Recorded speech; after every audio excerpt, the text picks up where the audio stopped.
जय माता की।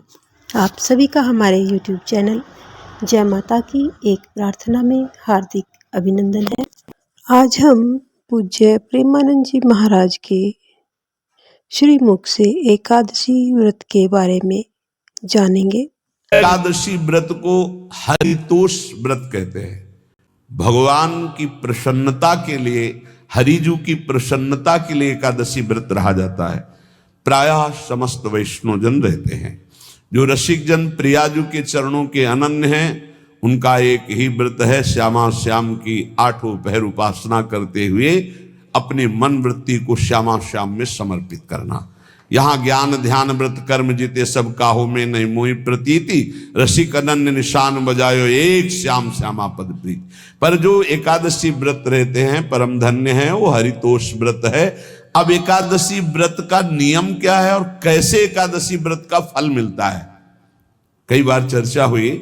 बहुत सुंदर तस्मात् शास्त्रम प्रमाणम ते, शास्त्र प्रमाण के अनुसार श्री सनातन मुनि बोल रहे हैं, अथ ते नियमान वच्मि व्रते ह्रस्मिन् दिनत्रये, कास्यं मानुषं मसूरान्नं चणकान् को द्रवास्तथा, शाकं मधुपरान्नं च पुनर्भोजन मैथुने, दशम्याम 10 वस्तूनि वर्जयेत वैष्णवः सदा।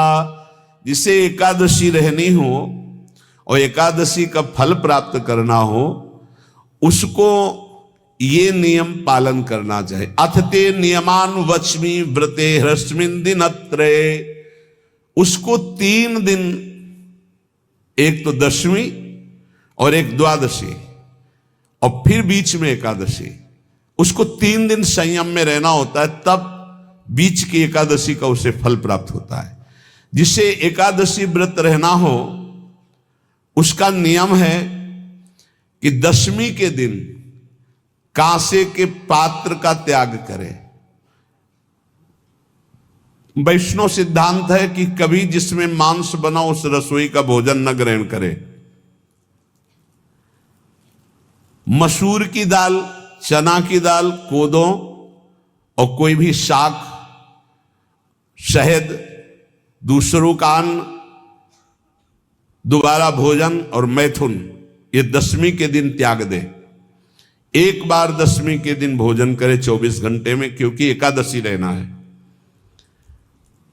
कांसे का पात्र, जिस रसोई में मांस बना उसके भोजन का त्याग, मसूर की दाल, चना, कोदो, शाक, मधु अर्थात शहद और दूसरे के द्वारा दिया हुआ भोजन और दोबारा भोजन और मैथुन क्रिया, इनका दशमी के दिन कभी भी प्रयोग ना करें। इन 10 वस्तुओं से वैष्णव दूर रहे दशमी के दिन। फिर एकादशी के व्रत में, ये पीछे तो हम वर्णन कर ही चुके हैं, कहीं नहीं आया यहाँ कुटू का वो कचौड़ी पकौड़ी और सिंघाड़ा का हलवा और सावा, ये दुनिया के खीर और सब। ये एकादशी के दिन किसी भी तरह की गेम आदि क्रीड़ा ना खेले।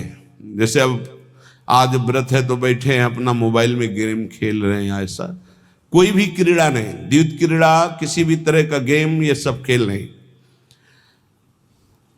द्वैत क्रीड़ाम च निद्राम च तांबूलम दंत धावनम, परापवादम पैशून्यम स्तेयम हिंसाम तथा रतिम, कोपम हृतवाक्यम च एकादश्याम विवर्जयेत।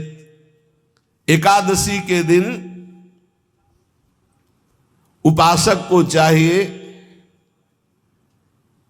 कि वो किसी भी तरह की क्रीड़ा, मनोरंजन बिल्कुल नहीं। चनिद्राम, नींद नहीं लेनी उसको, न दिन में न रात में, एकादशी व्रत। और प्रायः पुराने महापुरुषों ने ऐसा किया है। रामदास जी डाकोर के रात में जाते थे, रणछोड़ भगवान के यहाँ कीर्तन करते थे जाकर। तभी तो भगवान उनके कीर्तन पर, उनकी भक्ति पर रीझ कर गाड़ी में बैठकर उनके साथ आए थे।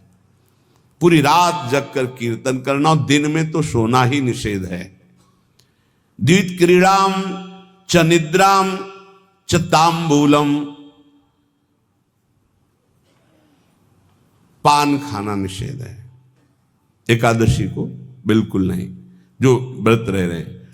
और दंत धावनम, वृक्ष से तोड़कर जो दतून की जाती है एकादशी के दिन नहीं। परापवादम, दूसरे की निंदा करना, चर्चा करना नहीं, अर्थात अधिकतर मौन व्रत धारण करे एकादशी के दिन। पैशून्यम, चुगली करना। स्तेयम, कोई चोरी करना। हिंसाम, वाणी से, शरीर से, मन से किसी को दुख पहुंचाना। रतिम, अर्थात भोग करना, मैथुन करना। कोपम, किसी के ऊपर गुस्सा करना। अनत वाक्यम, झूठ बोलना। एकादश्याम विवर्जयेत, एकादशी के दिन ये नहीं करना चाहिए। एकादशी को एक बार कुछ फलाहार शुद्ध, अगर आपके पास कोई व्यवस्था नहीं तो थोड़ा दूध है, जल है, ऐसे आप लेकर, या थोड़ा सा फल ले लिया, थोड़ा सा फल लेकर के प्राण पोषण, एक दिन में मर नहीं जाओगे। कितने तो निर्जला एकादशी रहते हैं, हर एकादशी निर्जला। पूज्य श्री मथुरा दास जी निर्जला ही रहते थे हर एकादशी। चलो भैया, आपकी सामर्थ्य नहीं तो जल 2-4 बार ले लो, एक बार थोड़ा सा दूध और फल ले लो, चल जाएगा काम, प्राणों का पोषण हो जाएगा। ये आचरण न करे और एक बार कुछ आहार ले ले, वो भी शुद्ध भगवद अर्पित प्रसाद। फिर द्वादशी को काश्यम मांसम सुराम क्षौद्रम तैलम वितथ भाषणम व्यायामम च प्रवासम च पुनर्भोजन मैथुने अस्पृश्य स्पर्श मासूरे द्वादश्याम द्वादश त्यजेत। काश के पात्र में द्वादशी को भी भोजन न पावे, जिस रसोई में मांस बनाओ उसमें आहार न ले, किसी भी तरह का नशा द्वादशी को न करे, शहद न पाए, तेल के बने पदार्थ न पाए, मिथ्या भाषण न करे और बहुत शरीर का व्यायाम न करे, बहुत थकावट वाले कार्य न करे, दोबारा भोजन न करे, एक बार द्वादशी को भी भोजन पवित्र, मैथुन न करे, जिसका स्पर्श नहीं किया जाता है ऐसे पदार्थों का स्पर्श न करे, और मसूर की दाल न खाए। द्वादशी को जो इन नियमों का पालन करता है, दशमी द्वादशी ऐसे और एकादशी ऐसे, तब उसे एकादशी व्रत का फल प्राप्त होता है। जो इस पद्धति से एकादशी, ये जो मनमानी है सब नहीं, हर पदार्थ मिल जाएगा आपको फलाहार में, हर पदार्थ। हमको बताया गया कि आपको जो चाहो सब पदार्थ फलाहार का। अरे भाई, हरितोष व्रत है तो हरि प्रसन्नता के लिए एक दिन भूखे रहने बहुत आनंद आता है। पहले भगवत कृपा से ऐसी गंगा जल पी करके कुछ दिन, फिर कभी कभी निर्जला एकादशी का भी आनंद। बड़े संन्यास मार्ग में थे तो बड़े संयम से सब शास्त्रीय पद्धतियों का निर्वाह होता था।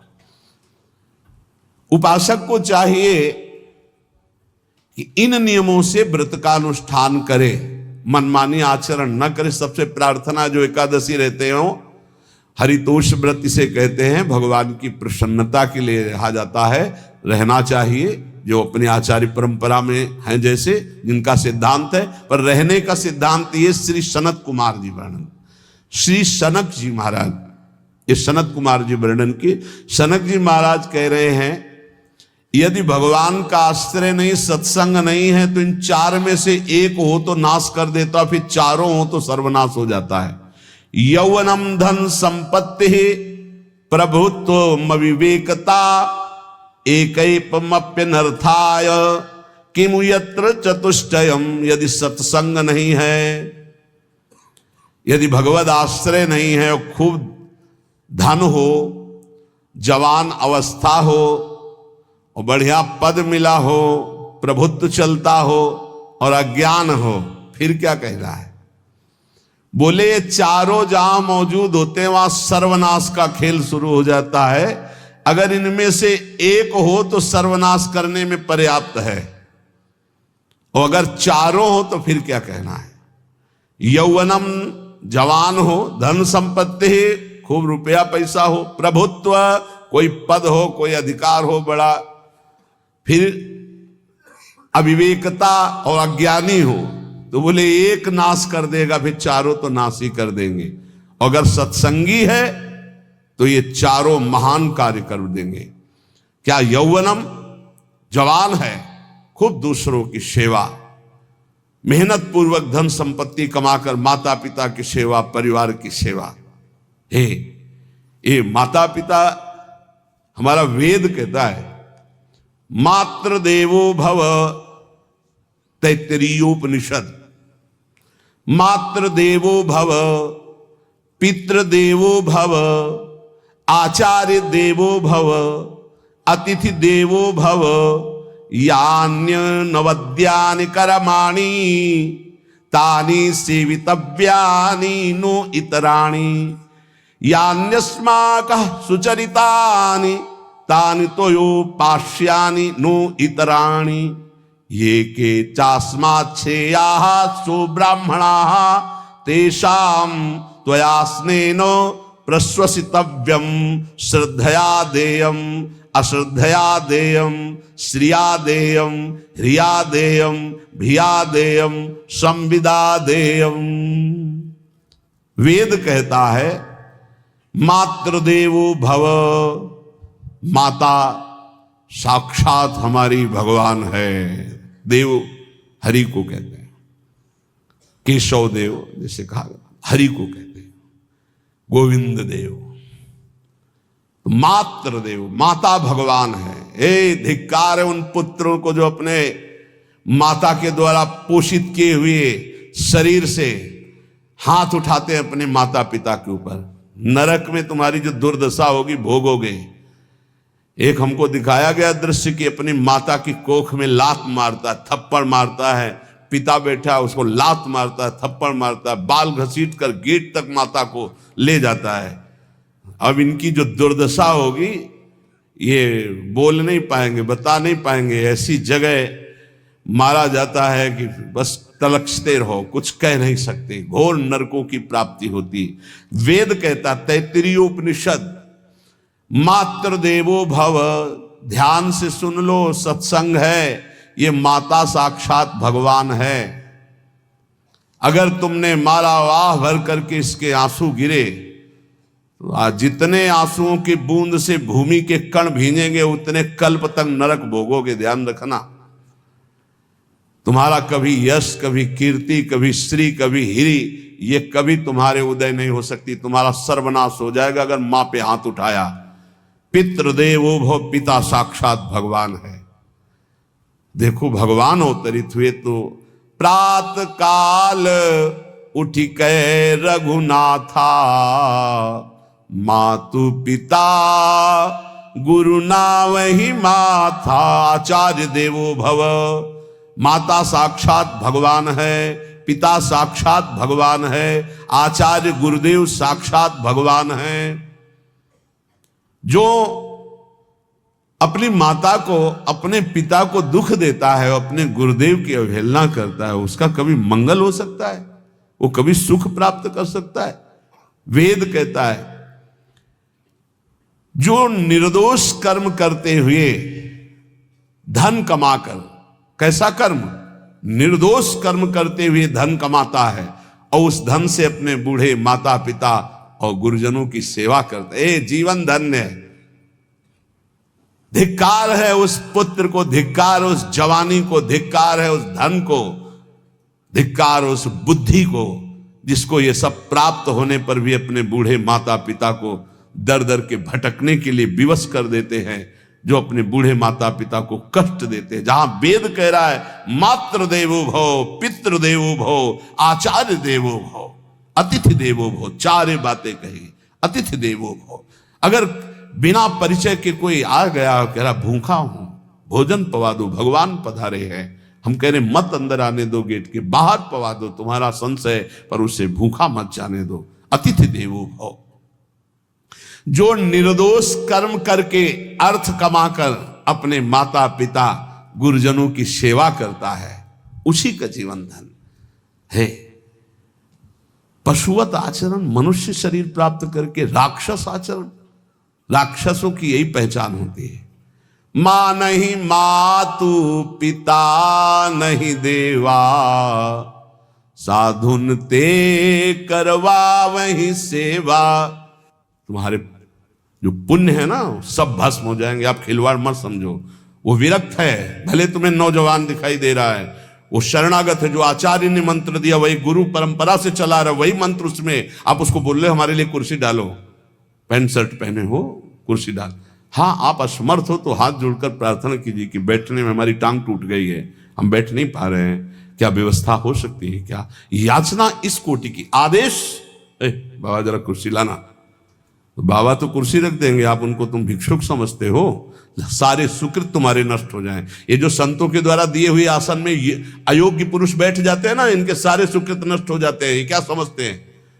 तुरंत आसन दिया जाता है। किसी भी आओ, आसन को प्रणाम करके समेट कर रख दो अगर आसन में बैठने की योग्यता आ रही। आसन में बैठने की योग्यता उसकी मानी जाती है जो सामने बैठा है, उस स्थिति का हो या उससे श्रेष्ठ हो। बहुत होश में ये बातें सत्संग में ही मिलती है और अन्यत्र नहीं मिलती। आसन बिछाने का मतलब तुम कोई महान नहीं हो गए हो। अपने में दैन्यता नहीं तो वैष्णव किस बात के? आसन ग्रहण वैसे ही बिछा हुआ है, उसके ऊपर आसन लगा हुआ है गुरुजनों के लिए, श्रेष्ठ जनों के लिए। आप आसन में बैठने के अधिकारी हैं। सत्कर्म के द्वारा कमाए हुए धन से मात्र देवो भव पितृ, हम बार बार चिल्ला के कह रहे, क्योंकि कलयुगी इन पुत्रों को अब समझ में नहीं आ रहा। जो बोओगे वही काटोगे। अगर आप अपने पुत्रों को सत अध्यात्म की शिक्षा देंगे और स्वयं अध्यात्म से चलेंगे तो तुम्हारा बुढ़ापा ठीक से जाएगा नहीं। बुढ़ापा बहुत मुश्किल से कटता है, बहुत मुश्किल से। हाँ, हमें कई दृश्य देखने को मिलते हैं। बता रहे एक बार बिंदौर इधर है, इच्छावर फतेहपुर, वहां से भ्रमण करते यार, बड़े मकान से वयोवृद्ध भागते हुए आए। स्वामी जी बहुत कष्ट में हो। क्या कष्ट है आपको? आप तो महल से उतर रहे हैं। ये किसका है? बोले मेरा ही है। तुमका कष्ट क्या है? बोले 4 लड़का है, 4 बहू है, सब खाते पीते हैं, मैं बहुत कष्ट में हूँ, सब कोई अपमान करता है। तुमका निकलो फिर बाहर, बाबा जी बनो, भजन करो, भगवान के मार्ग का अनुसरण करो। चौथी अवस्था है। बोले ये तो नहीं हो सकता, रहूंगा तो यही कुछ ऐसा कर दो कि जिससे हमारे बच्चों की बुद्धि बदल जाए, जो हमको पीटते हैं, गाली देते हैं।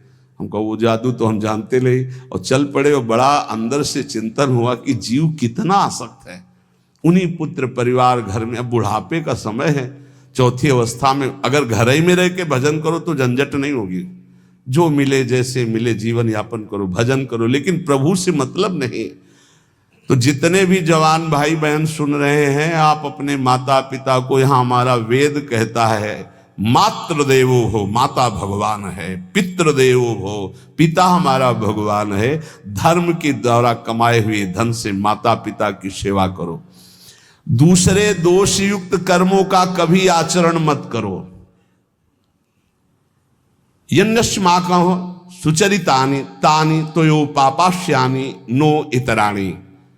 सुंदर आचरण करो जो महापुरुषों के द्वारा विधान किए गए हैं। पाप आचरण कभी मत करो। हमारे आचरणों में से एक भी ऐसा आचरण नहीं होना चाहिए जो दूसरे को दुखी करके धन संपत्ति लेने वाला हो। वेद कहता है पापाचरण किया और आपको गड्डी पकड़ा दी, आप निर्दोष को दंड दे दिए और दोषी को धन के कारण मुक्त कर दिए। अब आपके परिवार में जो तांडव मचेगा वो झेल नहीं पाओगे, चाहे कोई भी हो। बहुत ध्यान से सुनना, है सत्संग है, ये शास्त्र है।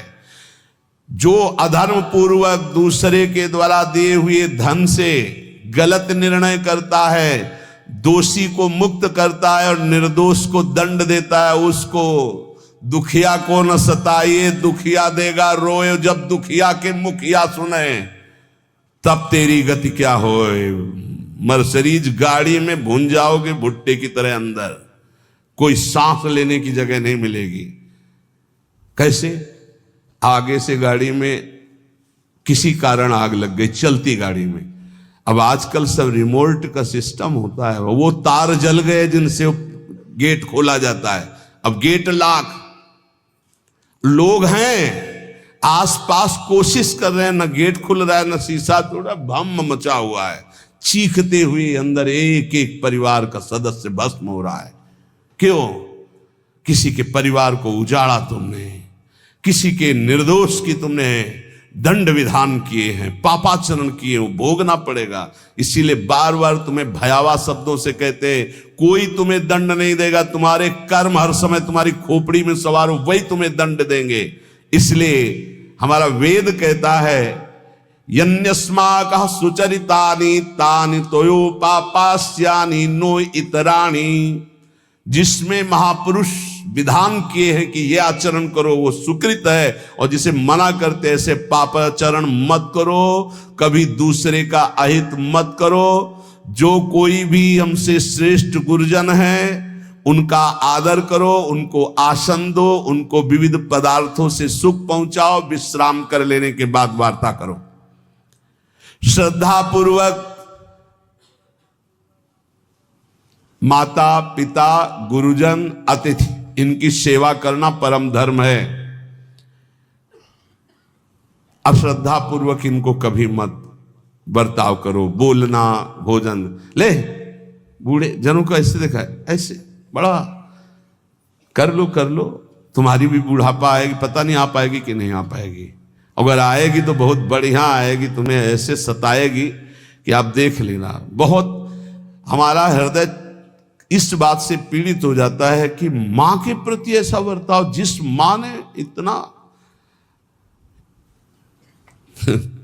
पिता की क्षमता से हजारों गुना बढ़कर माता का प्यार होता है। ऐसे माता को, ऐसे पिता को हमें तो लगता है रोज चरण धो के पीना चाहिए। भगवान साक्षात इनमें विराजमान है। भगवान सच्ची कहता हूं, जो अपने माता पिता को त्रास देते हैं भगवान भी रक्षा नहीं करेंगे, कोई दान पुण्य तुम्हारा काम नहीं आएगा। क्योंकि ऐसे महामहिम पूज्य माता पिता के प्रति आप ऐसा देखो, प्रार्थना करते चाहे गाली बकने वाले, गुस्सा करने वाले माता पिता हों, यदि वो चल नहीं पाते, वयोवृद्ध है, तो भगवान की तरह पूजा करो, उनके व्यवहार को मत देखो, तुम्हारा काम बन जाएगा, उनका आशीर्वाद आपको मिल जाएगा। आर्थिक स्थिति के अनुसार अतिथि की सेवा करो, गुरुजनों की सेवा करो, भय से भी युक्त होकर सेवा करो। अधिकार है माता पिता का, गुरुजनों का, यदि आप सेवा नहीं करोगे तो अपराध लगेगा। इतना बड़ा शरीर पैदा किया है, लेबरी करो, रिक्शा चलाओ, उससे जो मिले अपने माता पिता की सेवा करो। तो यहां कह रहे कि ये चार अगर आपके पास हैं, इनका सदुपयोग नहीं हो। यौवनम धन संपत्ति प्रभुत्व अविवेकता एकैपमप्यनर्थायम किमु यत्र चतुष्टयम। यदि धन है, जवानी है, आपका प्रभुत्व चलता है, बड़े पद में हो और अज्ञानी हो, एक तो सर्वनाश कर देता है, फिर चारों हो तो सर्वनाश पक्का। और यदि कहीं भगवान का आश्रय मिल जाए, संत जनों, तो ये परम मंगलदायक है। अविवेक विवेक में बदल जाता है। जो धन है इसकी तीन गतियां बताई गई हैं। दान भोग विनाशश्च रायः शीर्गतस्त्रिधा। तीन गति होती है, एक दान और एक स्वयं भोग करना, और अगर नहीं किया तो सर्वनाश, वो नाश को ही प्राप्त हो जाएगा। गांव के कंजूस जनों के धन दीवालों में निकलते हैं, मटकी में बंद बंद करके दीवाल में पैक कर दिया और मर गए। अब दीवाल में नहीं, अब लॉकर में है, बैंक में है। कितने हैं? बोले इतने करोड़। कभी ना तो धर्म किया ना दान किया, कंजूस रात दिन उन्हीं रुपए का चिंतन किए, मर गए। एक रुपए का भी कभी सतमार्ग में प्रयोग नहीं किया। कह रहे दान भोग विनाशश्च, तीन गतियां हैं। दान या स्वयं भोग कर लो और या विनाश हो जाएगा। तो शोधन धन्य प्रथम गति जाकी। वो धन धन्य है जिसकी प्रथम गति, प्रथम गति क्या? दूसरों को सुख पहुंचाने में लगा। अस्पताल में दे दिया, गरीब लोगों की औषधियों की या भूखी गऊओं के उदर पोषण में, या संत महात्माओं के निवास या वस्त्र या भोजन, ये सब उत्तम गतियां हैं। अगर ये नहीं किया तो चलो घर में ठाकुर जी विराजमान करो, स्वयं बढ़िया भोग लगाओ, पाओ, परिवार को सुखी रखो, इतना ही कर लो। वैसे सो धन धन्य प्रथम गति जाकी, प्रथम तो है दान, फिर दूसरा स्वयं चलो उपयोग कर लो धार्मिक धर्म पूर्वक अपने परिवार का। लेकिन अगर ऐसा नहीं किया तो तीसरी गति है नाश, वो तुम्हारे किसी काम में धन आने वाला नहीं है। जो न दान करता है ना भोगता है, उसका नाश हो जाता है। अरे भाई, वृक्ष से ही शिक्षा लो, दूसरों के लिए ही होता है, तो तुम मनुष्य बनकर क्या दूसरों का परोपकार नहीं कर सकते? यदि तुम जवान हो, तुम्हारे पास धन है, प्रभुत्व है, विवेक है, तो तुम पूरे राष्ट्र की सेवा की भावना जागृत करो। समाज में ही भगवान विराजमान है। ये मानवा हरि कथा श्रवणास्त दोषा कृष्णांगी पद्म भजने रत चेतनाश्च ते वै पुनन्ति च जगन्ति शरीर संगात संभाषणादपि ततो हरिरेव पूज्यः। एक तो ये बताया, दूसरा बताया कि ये महाधन्याति धन्य होते हैं। एक तो होते जवान हैं, रुपया पैसा खूब कमा रहे हैं, बड़ा प्रभुत्व है, अविवेक है तो नाश कर देगा, और विवेक है तो इन्हीं का सदुपयोग हो जाएगा। एक है जो सबसे हटकर है, ये मानवा हरिकथा श्रवणास्त अधोषा, जो रात दिन नाम जप करते हैं, भगवान की चर्चा करते हैं और सुनते हैं, और अदोषा, वो सारे दोषों को अपने मिटा चुके हैं। कृष्णांगी पद्म भजने रत चेतनाश्च, निरंतर अपने चित्त को प्रभु के भजन में डुबोए हुए हैं, प्रभु के चरणों के ध्यान में अनुरक्त किए हुए, उनका क्या प्रभाव होता है? बोले तैवई पुनंति च जगतंति शरीर संगात। ऐसे महात्माओं का यदि शरीर है प्रगट में, तो उस शरीर से स्पर्श करके वायु जिस जिस को छूती है वो पाप रहित हो रहा है।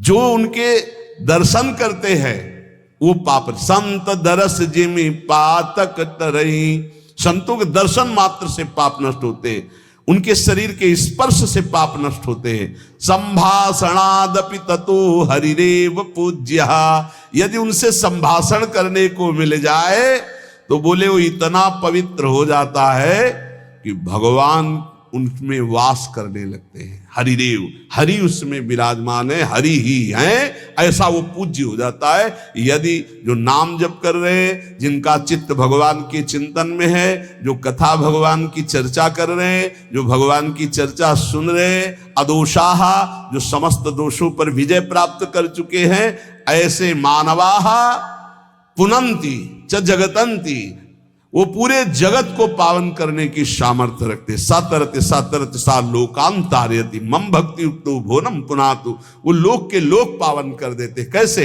उनके शरीर से स्पर्श की हुई वायु दूसरों के पापों का नष्ट, उनका दर्शन दूसरों के पापों का नाश, उनका संभाषण दूसरों के पापों का नाश। यदि संत संग मिल गया तो निश्चित हरिदेव ही, वो भगवान से ही मिल रहा है, क्योंकि वहां भगवान जागृत है सबके हृदय में, पर भगवान शयन कर रहे हैं, माया का पर्दा लगाए। संत के हृदय में भगवान पर्दा रहित होकर जागृत हो चुके हैं, तो उनके दर्शन से, संभाषण से, स्पर्श से निश्चित परम कल्याण इस जगत का होता है। कौन भगवान? भगवान किसे कहते हैं? तो बोले सनंदन मुनि बोल रहे हैं। सनातन जी की सुना, एकादशी व्रत पर बोले, और अभी तक सनक जी बोल रहे। अब सनंदन जी कह रहे, ऐश्वर्य समग्रस्य धर्मस्य यशसः श्रियः ज्ञान वैराग्ययोश्चैव शरणां भग इतीर्णा। संपूर्ण ऐश्वर्य, संपूर्ण धर्म, संपूर्ण यश, संपूर्ण श्री, संपूर्ण ज्ञान, संपूर्ण वैराग्य, ये 6 जहां विराजमान हैं भग, उन्हें भगवान कहते हैं। ये पूर्ण रूप से भगवान में ही विराजमान है, और जिसमें ये सामर्थ्य है उसे भगवान कहते हैं। उत्पत्ति प्रलयम चैव भूतानामा गतिम गतिम वेत्ति विद्याम विद्याम च सवाच्यो भगवानिति।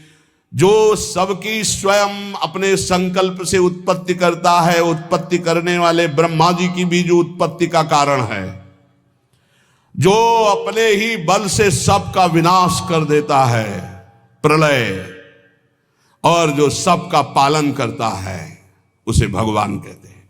जो आवागमन तथा विद्या अविद्या इसका स्वामी है, उसे भगवान कहते हैं। जो संपूर्ण ईश्वर, संपूर्ण धर्म, संपूर्ण यश, संपूर्ण श्री, संपूर्ण ज्ञान, संपूर्ण वैराग्य और उत्पत्ति, पालन, प्रलय का स्वामी, जो विद्या अविद्या आवागमन जिसी के इशारे से होता है, वही है भगवान, वही सबका भगवान है।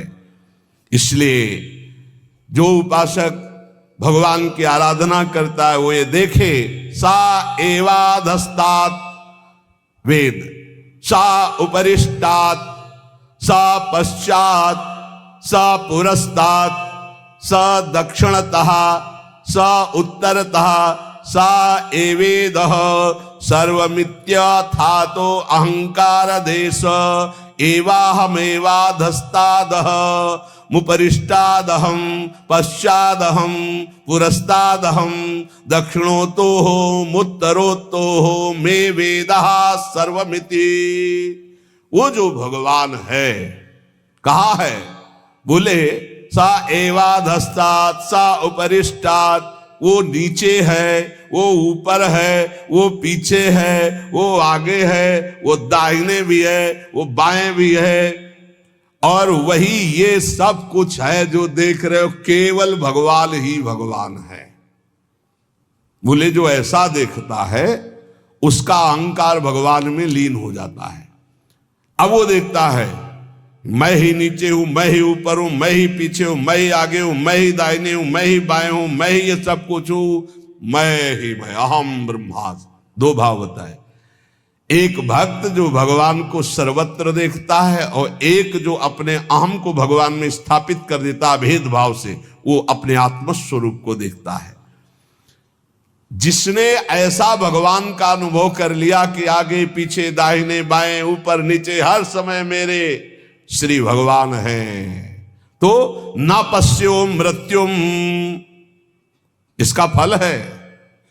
पश्यति न रोगम नोत दुखाताः सर्वाः पश्यः पश्यति सर्वमाप्नोति सर्वस इति। बोले उसको किसी भी प्रकार का रोग दुख नहीं दे सकता।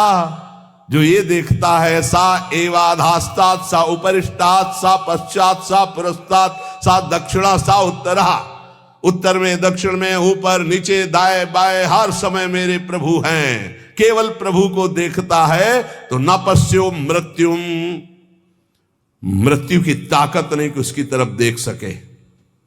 ध्यान देना, ना तो उसे मृत्यु परेशान कर सकती, दुख नहीं। हम आपको कई बार बोले कि महाभागवतों का शरीर कैसे छूटता है, जैसे बड़े गजराज के गले से मल्ली की माला, मोगरा देखते छोटी छोटी कली, कब टूट के गिर गया पता ही नहीं चला, ऐसे जन्मत मृत दुसा दुख होई भक्त को नहीं व्याप्ता। बोले ना तो वो मृत्यु, ना पश्यो मृत्युम पश्यति, मृत्यु ना रोगम, बड़े से बड़ा रोग उसको परास्त नहीं कर सकता। ये इसका फल है जो हर समय भगवान में स्थित है। नोत दुखाताः सर्वाः पश्यः पश्यति सर्वमाप्नोति सर्वस इति। वो सबको भगवत स्वरूप देखता है, अतः वो भगवान में प्रतिष्ठित, ना उसको मृत्यु छू सकती, ना रोग छू सकता है, ना किसी तरह का दुख छू सकता है। यही प्राप्त करने के लिए रोज चर्चा होती है। ऐसी ऊंचाई पर चढ़ जाओ कि कोई भी रोग, कोई भी शोक, मृत्यु, नाना प्रकार के विकार तुम्हें विचलित ना कर पाए। वो स्थिति है भगवद स्थिति, भगवदाकार। जो रात दिन प्रभु का भजन करते और देखते कि चारों तरफ से हरि मुझे घेरे हुए, जैसे प्रहलाद जी देखते, उसको कोई भय नहीं, कोई दुख नहीं, कोई रोग नहीं, कोई शोक नहीं। ये कैसे होता है? बोले आहार शुद्धौ सत्व शुद्धि, सत्व शुद्धो ध्रुवा स्मृति, स्मृति लंबे सर्व ग्रंथि नाम विप्रमोक्ष। जिसका भोजन शुद्ध है उसकी बुद्धि शुद्ध है, जिसकी बुद्धि शुद्ध है उसकी भगवत स्मृति, जो भगवत स्मृति है वो समस्त माया के ग्रंथों को, गांठों को नष्ट कर देती है और वो ऐसी ऊंचाई पे पहुंच जाता है कि न पश्यो मृत्युम पश्यति न रोगम नोत दुखाताह। कोई भी दुख, कोई भी रोग, कोई भी शोक, कोई भी भय उसका स्पर्श नहीं कर सकता। किसका? जिसकी आहार शुद्धि, सत्य शुद्धि, सत्य शुद्धो ध्रुवा स्मृति, स्मृति लंबे सर्व ग्रंथि नाम विप्रमोक्ष। जो अखंड भगवत स्मृति में डूबा हुआ है, कौन? जिसकी बुद्धि शुद्ध है। किसकी? जिसका आहार शुद्ध है। भगवद अर्पित जल भोजन, बुद्धि शुद्ध, नाम जप करते हुए भोजन प्रसाद पाओ। बुद्धि शुद्ध हो गई तो स्मृति चलेगी, अखंड स्मृति चलेगी तो ये स्थिति आ जाएगी। इसी स्थिति के लिए सत्संग हो रहा है, इसी स्थिति के लिए मानवदेह मिला है। इसलिए ध्यान पूर्वक सत्संग का मनन करो, रात दिन ये अनुभव करो कि मैं प्रभु की गोद में हूं और खूब नाम जपते रहो। नाम जप नहीं करोगे तो सब गड़बड़ हो जाएगा। जो कमियां हैं वो धीरे धीरे ठीक हो जाएंगी, विश्वास मान लीजिए। काम क्रोध आदि की कमियां तब तक रहती हैं जब तक देह भाव रहता है। जिस दिन करुणा में प्रभु की कृपा से शुद्ध ज्ञान का उदय हुआ, ये देह भाव ऐसे हट जाएगा जैसे सूर्य उदय होते ही कोहरा नष्ट हो जाता है। हम चाहें तो दीपक से कोहरा नष्ट कभी जीवन में नहीं कर सकते, पर सूर्य भगवान के उदय होते ही कोहरा नष्ट हो जाता है। ऐसे भगवत प्रदत्त, गुरु प्रदत्त ज्ञान उदय होते ही ये सब माया का कोहरा